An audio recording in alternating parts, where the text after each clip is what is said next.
Kan mereka kan kehilangan ayah ibu. Salah satu tanggung jawab kita loh untuk mendidik mereka. Iya ya, aku tuh dulu tuh punya mimpi loh kayak gitu. Yes. Aku sevokal itu loh dulu. Terus kemana nih Nadia yang dulu? Ini udah diajarin konsep-konsep learning cycle, konsep-konsep bahwa kita ngerjakan sesuatu itu based on passion kita. Halo teman-teman, perkenalkan nama aku Nadia Dwita Ladawia, bisa dipanggil Nadia. Oke, jadi aku sama Nadia ini kenal baru juga beberapa bulan terakhir. Kemarin kan aku juga ngomong sama Mbak Cucai, kalau kalian lihat di episode sebelumnya, kita kenal satu mentoring. Aku, Mbak Cucai, dan juga Nadia ini kita satu mentoringnya. Cuman aku anak baru. Waduh, maksudnya kan? aku anak senior. Iya, agak senior. Aduh, takut banget loh. Kayak aku merasa waktu itu kayak aku kayaknya cocok deh kalau ngobrol sama nih anak gitu.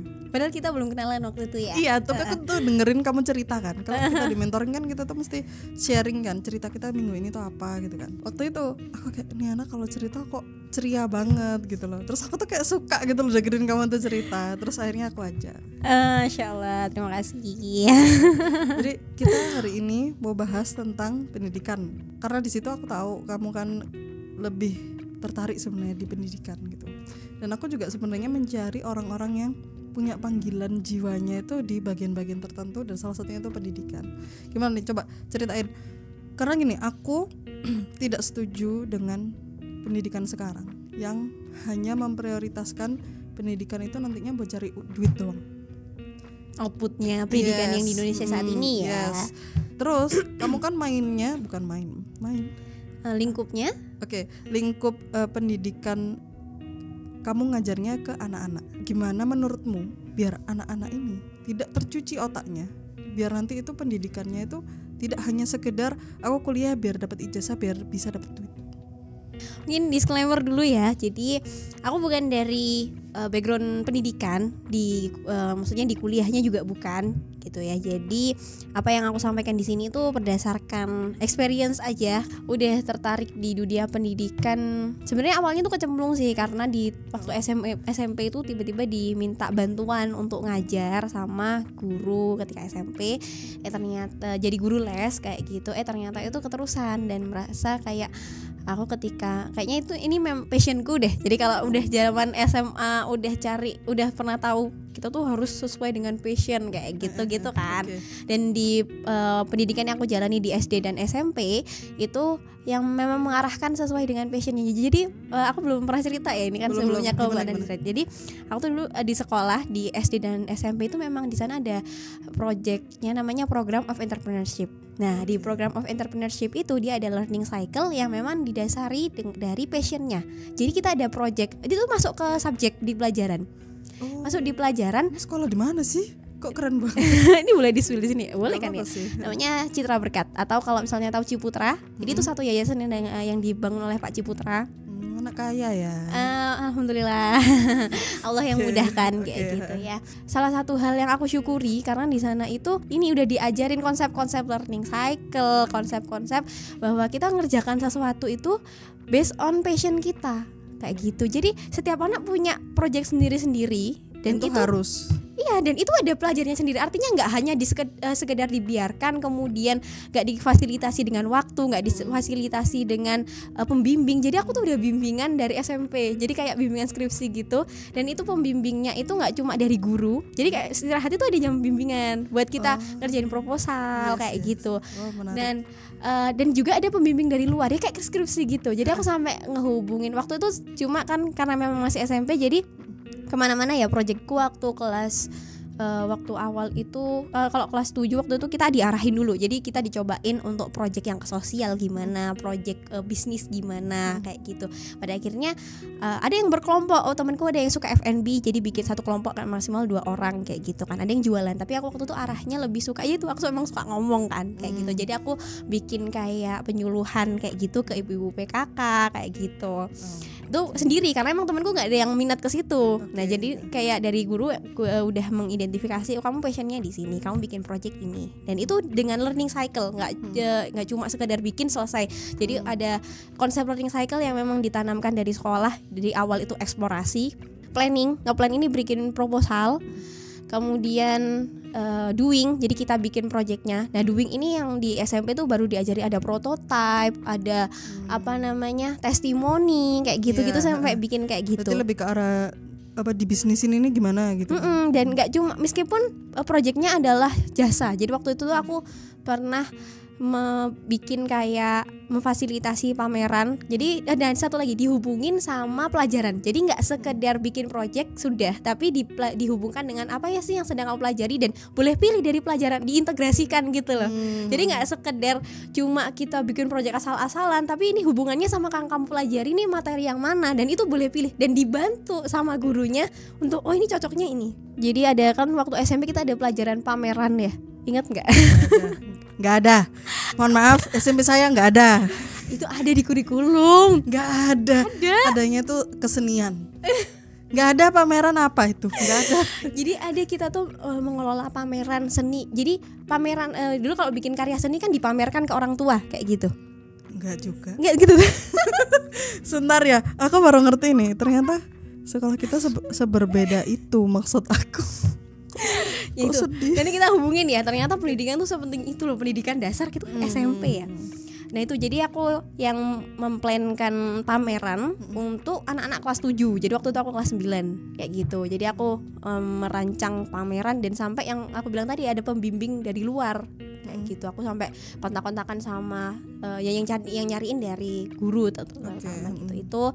Itu doing, kemudian communicating. Jadi kita mengkomunikasikan ke orang, kemudian reflecting, kita refleksi. Jadi itu learning cycle yang diajarkan di sekolah, di SD dan SMP, tentunya dengan tahapan ya, nggak sewaktu-waktu. Itu yang terakhir project yang benar-benar sendiri berkali-kali itu ya waktu di SMP. Waktu SD sih lebih sederhana, tapi yang aku tahu bahwa dari SD itu udah diajarin untuk presentasi kayak gitu, dan ternyata memang sepenting itu. Yes, gitu.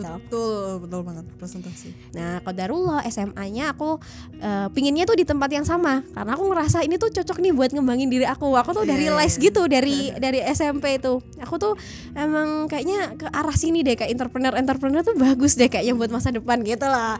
Tapi memang minusnya adalah sekolahnya tidak dengan nuansa Islami kayak gitu loh. Nah seperti itu mungkin yang jadi kendala. Nah mungkin Allah kasih jalan di SMA itu, qadarullah aku nggak bisa lanjutin di SMA di yayasan yang sama, kemudian aku harus ke SMA di Malang. Bener-bener kayak lingkungannya langsung berubah jauh gitu. Benar. Maksudnya gini loh, kalau waktu di SD SMP itu kan lingkungannya teman-teman yang ya seperti itu ya, apalagi lingkungan yang mereka beruang kayak gitulah istilahnya ya. Kemudian langsung pindah ke kayak gini, udah langsung itu udah berubah lah. Aku yang punya idealis yang A B C D F G gitu kan, langsung kayak drop gitu kan. Gitu kayaknya udah nangis terus tuh kayak gitu. Karena melihat kenyataan dunia yang berbeda. Nggak sesuai dengan planku gitu. Mungkin kekecewaan pertama yang mendalam yang aku rasakan kayak gitu ya. Tapi ternyata memang Allah kasih jalan lain. Di sini malah bisa belajar banyak. Maksudnya bisa ngajar juga kayak gitu. Kalau dulu kan waktu aku SMA itu pulangnya jam 12 siang. Jadi sebentar. Iya. Saya iri. Emang Anda pulang jam berapa ketika SMA? Jam 3. Oh gitu ya? Jam 4. Sudah jam 3 ya? Kok bisa Mbak? Ya emang. Oh gitu ya? Zamanku jam 12 tahu. Intinya tuh karena pulang siang, aku tuh jadi bisa ngajar les 2 kali gitu loh. Ya, sore. Aku jadi mempertanyakan hidupku kok berbeda. Ya semua. Apa aku yang salah gitu? Oh enggak.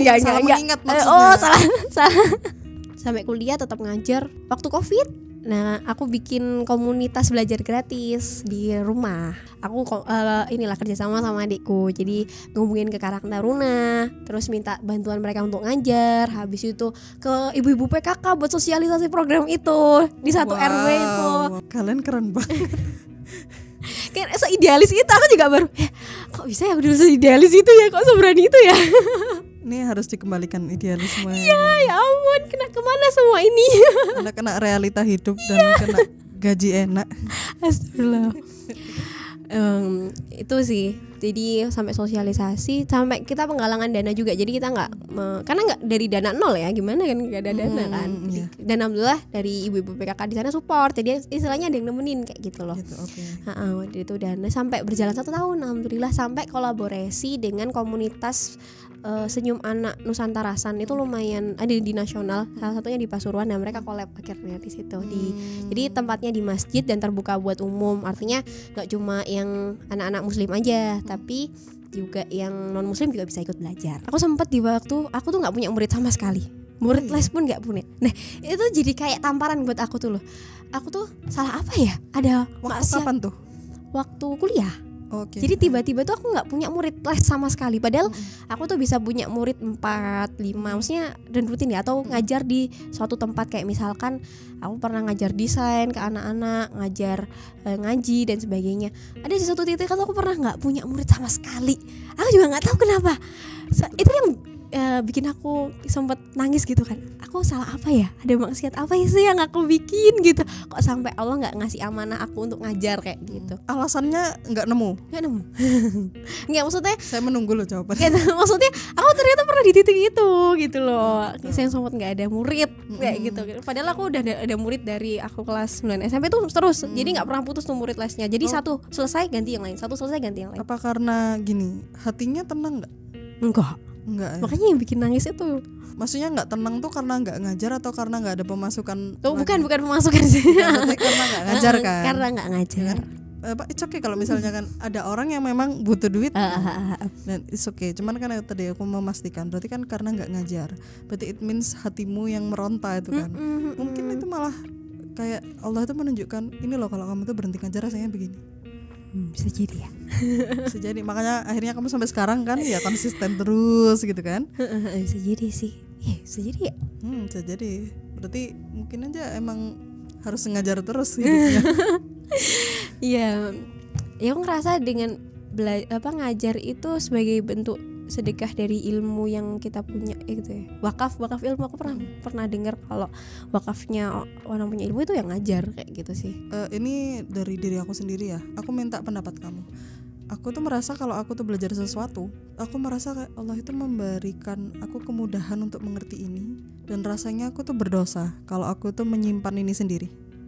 Makanya aku tuh selalu konsisten dengan nge-podcast buat aku lagi belajar ini loh, aku kemarin belajar ini loh gitu. Apapun yang aku pelajarin sebenarnya gitu ya. Dan aku tuh agak ilfil sebenarnya kalau ada orang yang dia itu belajar sesuatu hal yang aku rasa ini tuh bermanfaat sekali gitu loh buat banyak orang, tapi dia nggak mau nge-share karena aduh aku mah apa, aduh aku mah siapa gitu. Aku merasa kayak kamu tuh udah dikasih kemudahan loh, kok kamu sombongnya kayak begitu.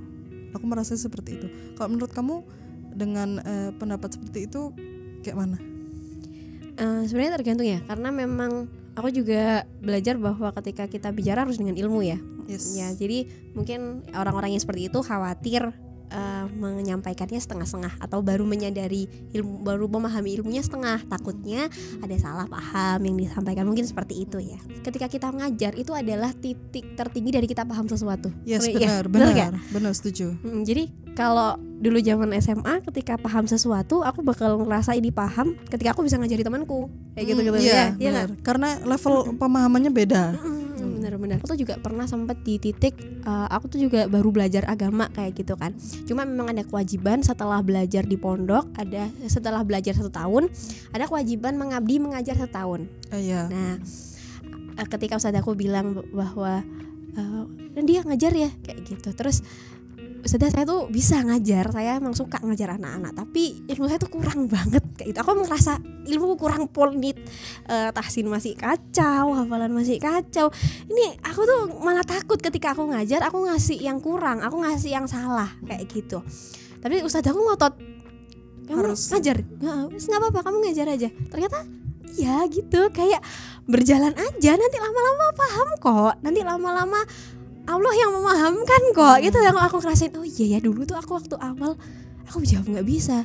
Aku emang benar-benar memang kurang, tapi ternyata tiba-tiba aja Allah kasih jalan. Oh, kamu bisa bisa belajar tas ini sini, bisa belajar tas ini sini, bisa belajar tas ini sini. Jadi aku bisa ada sesuatu untuk kamu sampaikan. Itu ternyata jalan yang Allah kasih kayak gitu loh. Itu sih yang sempat aku pernah takut mau ngajar, sempat nolak bahkan gitu kan. Tapi ternyata ya paksaan itu membuahkan hasil. Akhirnya terpaksa belajar lagi lebih dalam. Ya, Biar bisa menyampaikan ini bener apa enggak. Akhirnya harus cross check kan. Kita kembalikan sisi idealisme dulu. Suka nih kayak gini nih. Idealis lah. Anggaplah kamu punya segala resources yang kamu butuhkan gitu ya. Gak usah mikirin duit, gak usah mikirin orang, relasi dan lain sebagainya. Apa sih project yang bakal kamu buat kalau misalnya kamu punya segalanya itu? Dan kamu gak harus khawatir dengan uang. Kamu punya waktu, kamu punya kesehatan, kamu punya segalanya yang kamu butuhkan. Kira-kira project apa yang bakal kamu buat? Oke, kalau project itu sebenarnya aku ada di sini dalam bayang-bayangku gitu ya. Emang tujuan dari awal aku ngajar itu dakwah sih. Karena menurutku ya orang ya di dunia kan tugasnya untuk menjadi khalifah gitu kan. Untuk intinya untuk dakwah kayak gitu kan, untuk dakwah. Kalau dari project aku pribadi yang aku pingin cuma karena terkendala mungkin situasi sekarang gitu ya, jadi yang awalnya idealis gitu jadi realistis. Cuma masih ada harapan itu, dan aku merasa bahwa target dakwahku itu lebih cocok anak-anak, jadi aku pingin ke arah dongeng.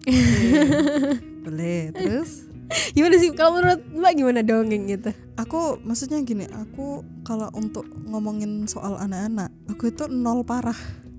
Cuman aku ngerti sih mereka memang diberi entah visual kah atau misalnya cerita yang menarik. Aku ingat banget waktu kecil, aku tuh juga baca kayak buku komik Nabi Muhammad sih gitu, ada berapa seri gitu kan. Aku tuh sampai apal. Si A ini. Yang tebel itu. Enggak. Komik. Bener-bener kan anak-anak ya masih komik gitu kan. Kayak waktu perang Badar tuh begini ternyata. Ada kejadian seperti ini seperti itu. Aku tuh apal banget dan aku sangat interest dengan hal itu gitu kan, karena kayak nggak ngerti, senang aja gitu. Nah kalau misalnya aku mengingat masa kecilku itu dan kemudian jadi pendongeng gitu ya, entah nanti bentuknya lebih spesifiknya kayak gimana, tapi menurutku kalau misal target anak-anak itu masih oke. Apalagi sekarang kan banyaknya lebih ke animasi ya. Nah itu aku nggak ngerti kamu nanti apakah kamu yang muncul di layar, apakah cuma suaranya aja atau gimana. Nah itu menurutku masih oke gitu. Ya itu memang belum tak breakdown lebih lanjut sih gimana konsepnya dan seperti apa. Yang penting yang pasti arahku adalah dakwah ke anak-anak gitu, salah satunya melalui dongeng gitu, karena pendekatan ke anak-anak itu menyenangkan gitu kalau menurut aku sih kayak gitu. Pingin dongeng ke beberapa titik, bukan beberapa sih, banyak titik malah bahkan ya, ke TPQ yang ada di desa. Tur Indonesia kayaknya seru ya. Aku tuh pingin banget kayak gitu. Aku tuh pingin tur Malang dulu gimana? Boleh, tapi belajar dongeng dulu. Aku pingin yang bisa ada suaranya gitu loh, suaranya beda gitu loh. Maksudnya? Yang suara perut, yang dongeng bukan hanya sekedar ngomong yang pakai boneka. Oh yang itu. Aku pengen yang kayak gitu. Karena kalau misalkan dakwah ke anak-anak nggak pakai visual, itu kayak ada yang kurang nih. Itu sih aku tertarik di bidang itu. Dan dakwahnya mungkin kalau kita udah ke target, kita jadi tahu nih di apa sih, di TPQ itu butuh apa. Jadi aku nggak pengen nggak hanya kesana-sana untuk mendengarkan kayak caleg gitu, nggak. Aku pengen memberikan sesuatu. Jangan-jangan habis keliling nyalek. nggak. Maksudnya aku senang gitu loh ketika ke TPQ terus kan beberapa kali juga ikut kegiatan sosial ya, kayak ngasih bingkisan tuh menyenangkan. Cuma sekedar memberikan bingkisan tuh kan nggak cukup, tapi kita bisa kasih ilmu dengan media yang mendongeng, itu kan menurutku menarik kayak gitu loh. Aku pingin gitu loh bisa bikin yang kayak panti yang harusnya mereka tuh punya hak yang sama loh. Kan mereka kan kehilangan ayah ibu gitu kan, atau ayah kayak gitu. Salah satu tanggung jawab kita loh untuk mendidik mereka. Itu tuh loh yang aku jadi pingin punya sendiri, yang dimana di situ aku didik dengan menurutku pendidikan yang bagus. Yang aku juga cerita tadi gimana aku mendapatkan pendidikan. Nah aku pingin itu yang mereka dapatkan juga kayak gitu sih. Jadi dua mimpi itu gitu ya. Mungkin yang kedua ini bisa diomongin off cam sih. Oke. Itu emang aku sengaja mau mengembalikan sisi idealis kamu gitu ya. Iya, ya ampun, terima kasih banyak. Karena ya gitu, aku tuh ngerti gitu. Aku melihat wah, nah ini sebenarnya diamond yang belum diambil orang gitu. Waduh. Diamond yang masih tertutup sama debu-debu gitu loh. Nah, memang sengaja tak tanya di sini di kamera. Aku pingin itu menjadi pengingat ke diri kamu sendiri gitu. Dan orang-orang yang menyaksikan tuh nggak cuma aku doang. Gimana nih kalau mau merealisasikan, kira-kira apa tuh? Sebenarnya itu udah sebenarnya terima kasih banyak sih Mbak. Aku tuh udah kepikiran ini ya, kayak plan-plan ini hanya kepikiran di bayanganku. Habis itu kan yang sempat kita diskusi tentang misi hidup gitu ya. Itu tuh sebenarnya pelan-pelan kayak membangunkan aku lagi kayak gitu loh. Iya ya, aku tuh dulu tuh punya mimpi loh kayak gitu. Aku sevokal itu loh dulu kayak gitu. Terus kemana nih Nadia yang dulu? Kemana diriku yang dulu gitu. Ya, aku tuh ngerasa gitu. Cuma kan memang apa ya, itu tadi setiap orang punya prioritas yang harus diselesaikan terlebih dahulu kayak gitu ya. Cuma ya aku tuh percaya sih, maksudnya ketika kita di jalan yang benar, nanti kan Allah kasih tunjuk sendiri ya. Mungkin ini salah satu jalan Allah kasih tunjuk kayak gitu ya. Ini loh kamu di sini loh, kan kamu memperjuangkan hal yang benar, nanti ada kok jalan yang lain yang mungkin di situ. Ya, terus aku mau nge-share sedikit sih, mungkin agak di luar tentang pendidikan gitu ya. Aku juga agak maksa, maksudnya itu ke diri aku, juga ke orang-orang yang mungkin bakal terlibat di dalamnya. Itu aku agak maksa karena sainganku tuh ternyata dengan vokal dan semangat 45, dia tuh merendahkan Islam, merendahkan Al-Quran. Dan aku melihat itu di YouTube dan yang nonton banyak. Terus aku ini orang menyebarkan sesuatu hal yang salah aja dia semangat gitu loh. Aku mikirnya gini, ini orang mengejar neraka tuh loh semangat gitu loh.